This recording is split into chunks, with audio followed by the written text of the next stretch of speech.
I thought of sharing 10 important things I've learned in the course of life. Hello, guys, welcome back to my space. With you is your girl, Favor Lubisi. And yes, I film about faith, purposeful living, personal development, and friendship. So, if these are things that interest you, do well to follow. Alright? Yeah. So today, I clocked my birthday. I say clocked my birthday. So today I clocked +1. Drum rolls, alright, and yeah. So and I thought of sharing 10 important things I've learned in the course of life, right? So for these few years I've lived on earth, all by the mercies of God, I documented 10 most important things that I've learned, and yeah, and I thought to share with you, so together we all learn and grow. I hope you will find this interesting because while documenting them they were very, very interesting to me. So the first on the list is I've learned that please, this whole lessons, they are in no chronological order, they are in no order at all. It's just coming as as I wrote it down, and that is that. All right, so yes, let's go back to what we're discussing. So the first on the list is everybody must have a source. You must have a source and an anchor for your life. Trust me, life is more to living. There is a whole lot involved in life, all right? But the spiritual aspect, but the physical aspect, and a lot of that. Life can be unpredictable. Life can be life can be somehow sometimes. So it is your source that keep you going. You are as strong as your source. So whatever your source is, if your source is God, then you are as strong as your source. If your source is whatever, you are as strong as your source. So anybody, be you who, wherever you are, wherever you're watching from, or whatever you believe in, you must have a source. That is what I've come to realize, that every human being must have a source and an anchor to to place their life on. Yeah. Then the second is your parents are not always right. Yes, this is, well, I say, a painful truth, but yeah, that is just the truth. Your parents are not always right. Remember, they are talking from their experience, they are talking from their knowledge and all that, which is beautiful. The Bible says, in the multitude of counsel there is safety, right? Yes, in the multitude of counsel there is safety. So it's beautiful to always hearken to their instructions, listen to them, but sometimes you should always know when to unlearn, when to learn, when to relearn. You should know when to also filter. You should come to a place in your life where, by the grace of God, you know the paths that God would have you walking, and know when their instruction is interfering, their innocent instructions and corrections are interfering in God's will for your life. Give an instance: when Jesus was in the temple, I mean, Mary was well-meaning, innocent, and and yeah, she was, she thought the best for her son, her child, Jesus. So he said, why are you hanging out here? Come, let's go home. She knows how those people can be. She knows that Jesus was too young in her own mindset to be there, or face the critics that come with putting himself out there. But Jesus knew better, right?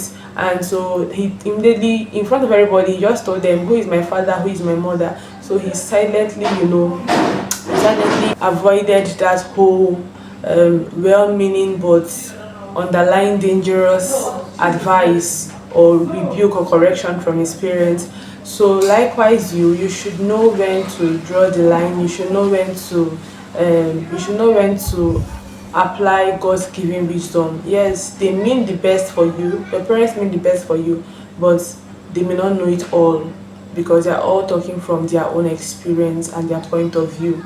That is why you should be a student of the word, because the word is the most balanced wisdom, experience, and balanced book ever you will ever read in your life. So yeah, that is the second one I've learned. I'll try to make these videos be very fast because I have 10 and I'm just in two, right?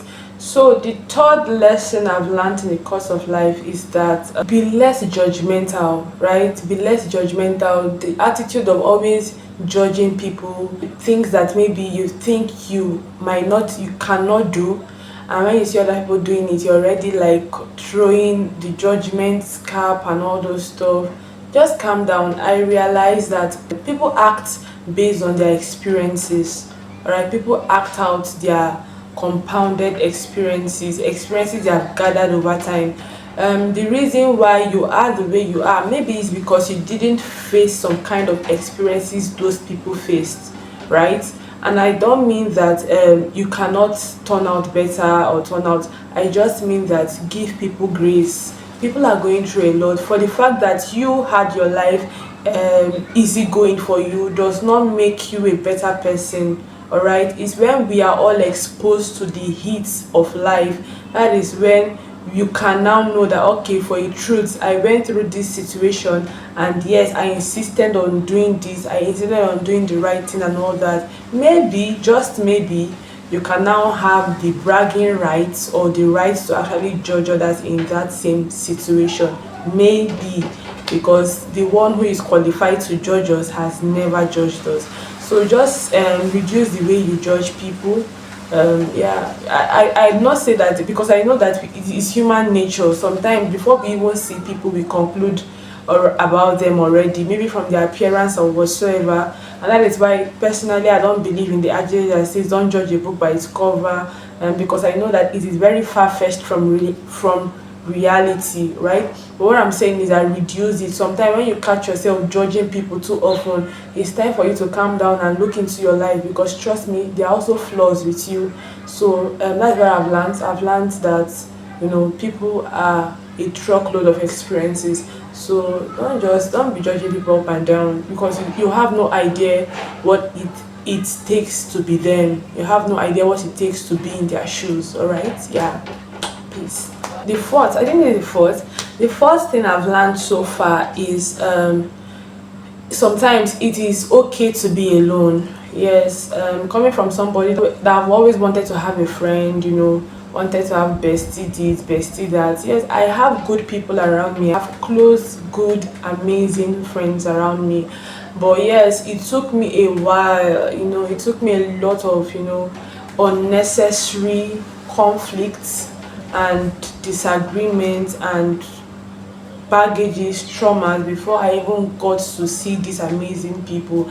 And I so much believe that all these conflict, drama, experiences, and all that, it would have been better avoided if I was comfortable in being alone, right? So most times it is better, it is very okay for you to be alone.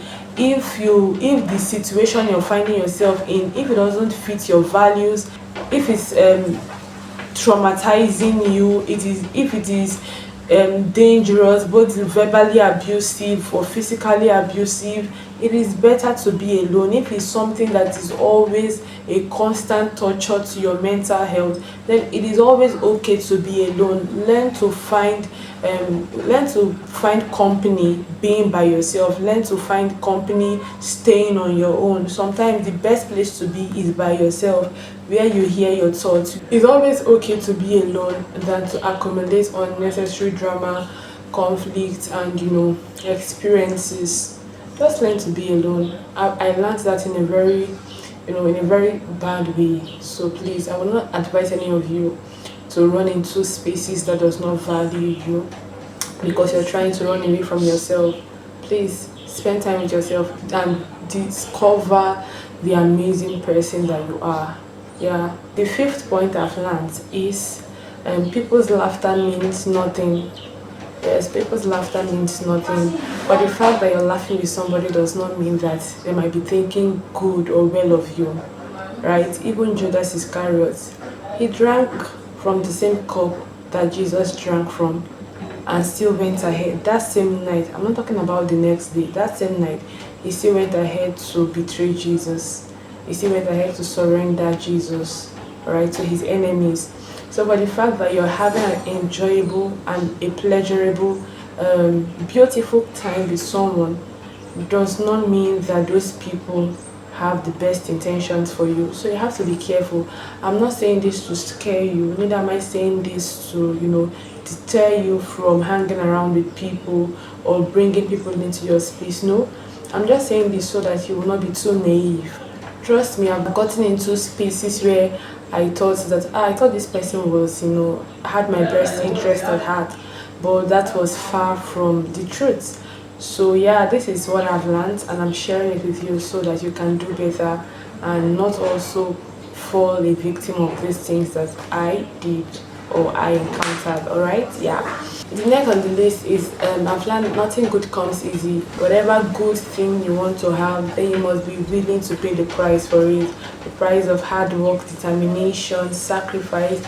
You must be willing to go all out for it, because trust me, nothing good comes easy. That is also to say that there is no shortcut to life. That shortcut that you're looking for, at the end of the day, it might either turn out to be destructive, or it will even turn out to be longer than what you imagine.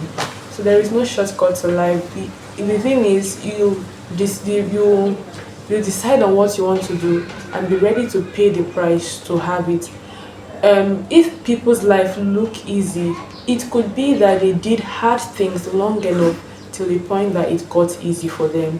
So why not you? So you should always learn to embrace hard things. I'm telling you, the first day I walked, I don't want to go into that story, but trust me, nothing good comes easy. Nothing good you are thinking about comes easy.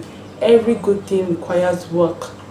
You're gonna work for it. So be willing to always work, pay the price.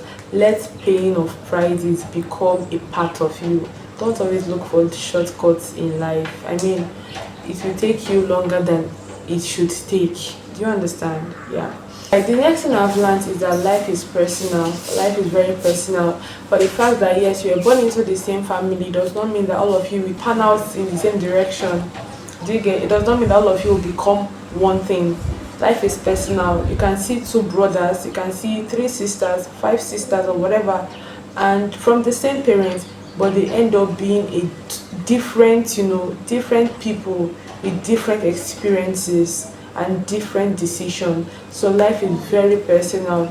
Your life is personal to you, likewise your other person. Even if you're a twin, you guys will not end up in the same, in the same journey. So life is personal, and what this is it for me is that it kind of helped me to stop all those comparison and unhealthy competition. I mean, first of all, who are you competing with? Even the Bible says it, that they that compare themselves with themselves are not wise. So when you're trying to compare yourself with someone else, it just means that you don't understand that your purpose is very unique. I mean, your purpose is very personal. Everybody's life is personal. Even though you are a twin, even your family members, you will not end up the same way with them. You will not end up in the same direction as them. So you need to discover yours and run with that. Life is very personal. All right, don't imitate people or take no. We don't do that here. So that's what I learned. Life is very personal. So, and this have also helped me in, I don't expect things from specific kind of people. I don't expect some things from even my siblings or even my friends or whatever, because I know that my journey is unique to me as theirs is to them, right? So yeah, life is very personal, and be fine with it. Also, I've learned that sometimes your family can grow apart. So I understand the family bond, right? For depending on the kind of family you grew up in. But if you grew up in a healthy family where from the young age you guys are loving upon each other, you're holding hands, sitting down in the same seat in church, the same pew in church, doing things together, wearing the same clothes, the same ankara, all those stuff. Beautiful. But in the next 10 to 20, 30 years, you will realize that because of the demands of life, there is every likeliness or likelihood that you will grow apart, because now everybody is on their own personal journey trying to make sense of their lives. So it's very easy to get caught up with the demands of life that you forget to pay attention to your family bond. So yes, I realized that that same energy that you spend in harnessing and so the next thing I've learned is cheesy. Please come.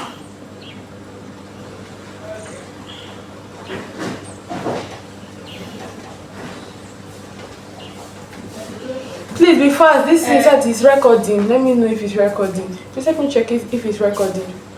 Be fast. My storage this thing is square. Alright.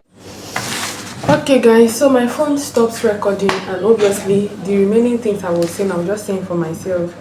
Anywho, I kind of traced where I stopped, so let's see how it goes. So welcome back to this video. Let's continue. I was talking about you